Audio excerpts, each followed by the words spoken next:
सरकार ने शपथ ली 20 तारीख को।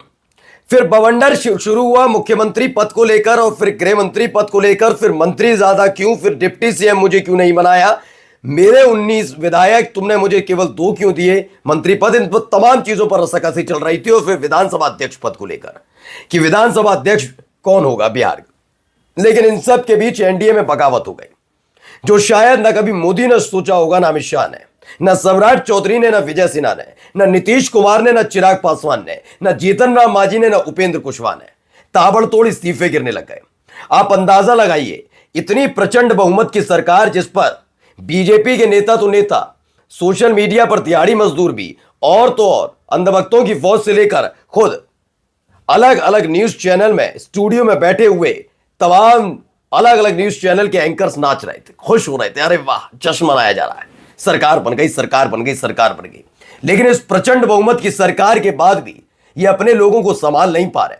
हमने आपको एक दिन पहले ही खबर दिखाई थी कि 12 विधायक नाराज चल रहे हैं, जिसमें जेडीयू और बीजेपी दोनों के विधायक हैं, और इधर इस्तीफे गिर गए। जी हां, आज की बड़ी खबर आपको दिखा रहा हूं। एनडीए में भूचाल आ गया है, एक के बाद एक कई इस्तीफे गिरे, बड़े नेताओं ने इस्तीफा दे दिया है। नाराजगी क्या है और क्या 6 दिन के अंदर जो इस्तीफे गिरे, ये सरकार 60 महीने तक यानी 5 साल तक चल पाएगी, दिखाने जा रहा हूं। नमस्कार, मैं हूं प्राजपल गौतम और आप देख रहे हैं न्यूज सर्किल। एक बड़ी खबर निकल कर आई है।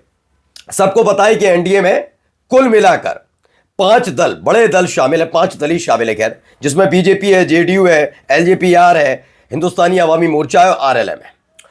भारतीय जनता पार्टी के 89 विधायक हैं, जेडीयू के 85, लोक जनशक्ति पार्टी रामविलास यानी चिराग पासवान की पार्टी के 19 विधायक हैं, हिंदुस्तानी अवामी मोर्चा की 5 विधायक और आरएलएम यानी उपेंद्र कुशवाहा की पार्टी के 4 विधायक। ये कुल मिलाकर 202 बनते हैं। अब आप अंदाजा लगाइए, ये 202 विधायकों वाली सरकार जब चल रही हो, तो कोई ऐसा व्यक्ति होगा जो ऐसी सरकार में शामिल हो और वो इस्तीफा देना चाहे, उनकी पार्टी शामिल हो और वो इस्तीफा देकर चला जाए। ऐसा क्या हुआ? और 1-2 नेता होते तो बात अलग थी कि फर्क नहीं पड़ता, लेकिन ताबड़तोड़ इस्तीफे गिर जाए, 1 नहीं 2 नहीं, यानी पहली पंक्ति के बाद दूसरी पंक्ति के सारे नेता इस्तीफा दे दें, पार्टी अकेली पड़ जाए, नेता अकेला पड़ जाए। तो जी हां, कुछ ऐसा ही हुआ है। पहले खबर देखिए, एबीपी न्यूज की खबर है। उपेंद्र कुशवाहा की पार्टी आरएलएम को झटका, राष्ट्रीय उपाध्यक्ष समेत कई नेताओं ने अचानक इस्तीफा दे दिया है। दरअसल होता यह है कि विधायक और सांसद इस बात को लेकर आश्वस्त रहते हैं, पार्टी भी आश्वस्त रहती है कि इनकी बात सुन लेनी चाहिए, वरना इन्हीं की बदौलत सरकार चल रही है तो हमारे विधायक है तो हमारे सांसद, लेकिन अगर इन्होंने छोड़ दिया तो विधायक सांसद भी जानते हैं कि जल्दी पार्टी ऐसे छोड़नी नहीं चाहिए। लेकिन जो उससे निचले स्तर के जो संगठन में मंत्री होते हैं, जैसे किसी भी पार्टी का कोई मंत्री, बीजेपी के विधायक सांसद अलग है, लेकिन संगठन का मंत्री अलग है, प्रदेश अध्यक्ष, राष्ट्रीय अध्यक्ष, मंत्री, महामंत्री, सब ये जानते हैं कि हम विधायक तो है नहीं जितनी पूछ हमारी हो, इसलिए हमें जाना कहीं नहीं है, हमें अपनी सरकार के रहते हुए कुछ फायदा मिल जाए तो बढ़िया है।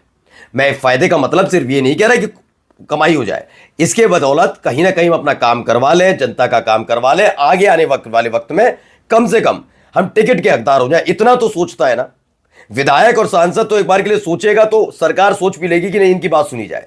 लेकिन जो संगठन का व्यक्ति होता है वो जानता है कि उसके जैसे कई और, तो फर्क नहीं पड़ता।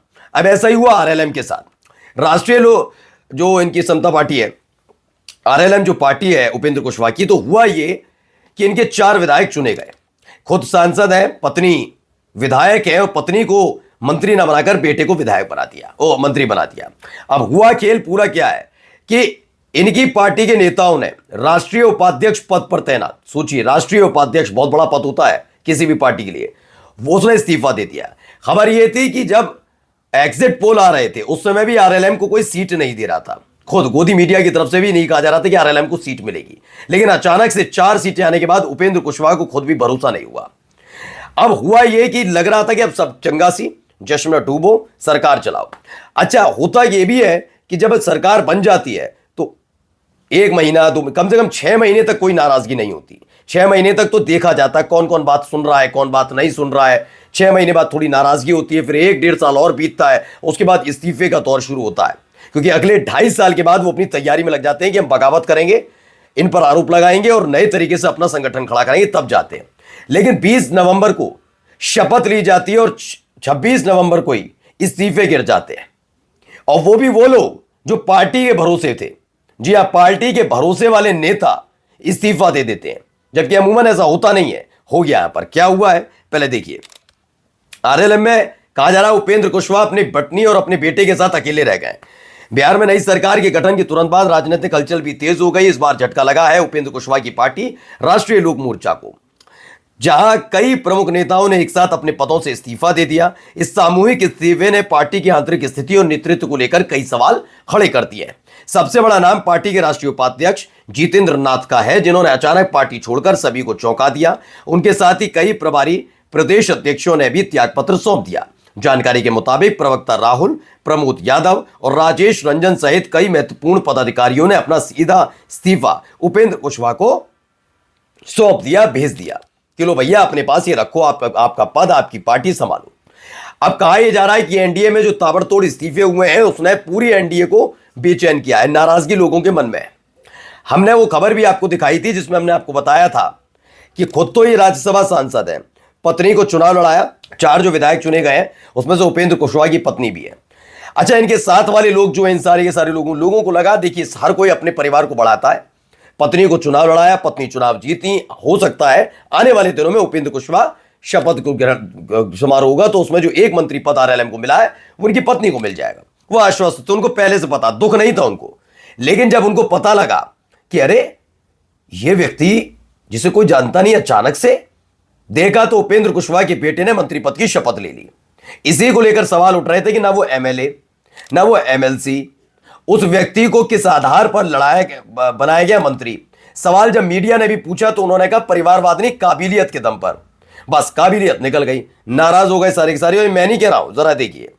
बेटे दीपक प्रकाश को मंत्री बनाने पर उपेंद्र कुशवाहा की आरएलएम में टूट, कई नेताओं ने इस्तीफा दे दिया और ये ताबड़तोड़ इस्तीफे से आरएलएम अंदर तक हिल गई है, बुरी तरह से हिल गई। वो भी कहीं क्या हो गया, इधर उधर की कहानियां सुनाने वाले भी हैरत में पड़ गए कि उपेंद्र कुशवाहा की, क्योंकि जो उपेंद्र कुशवाहा के साथ हुआ है वो सबक लेकर अगर जीतन राम मांझी के साथ हो जाए, वही काम अगर चिराग पासवान की पार्टी में हो जाए, क्योंकि देखिए जीतन राम मांझी के बेटे भी एमएलसी है, संतोष सुमन को चुनाव तो नहीं लड़े।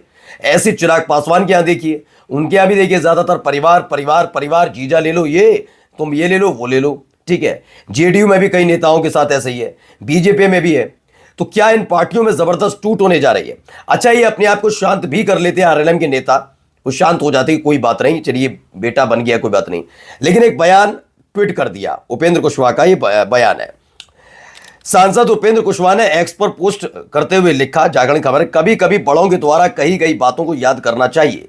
आज ना जाने क्यों बड़े भाई नीतीश कुमार की पुरानी बात याद आ गई, सोचा आपसे भी शेयर करूं। उन्होंने कहा कि कभी नीतीश जी ने कहा था खाना खाते वक्त मक्खियां भिनभिनाएंगी, ठीक है, चिंता मत कीजिए, बाएं हाथ से भगाते रहिए, यानी मक्खियों को दाहिने हाथ से खाते रहिए। इससे और गुस्सा उपज गया आरएलएम के अंदर कि क्या अपने ही पार्टी के दिग्गज नेताओं को उन्होंने मक्खियां करार दे दिया था। नमस्कार।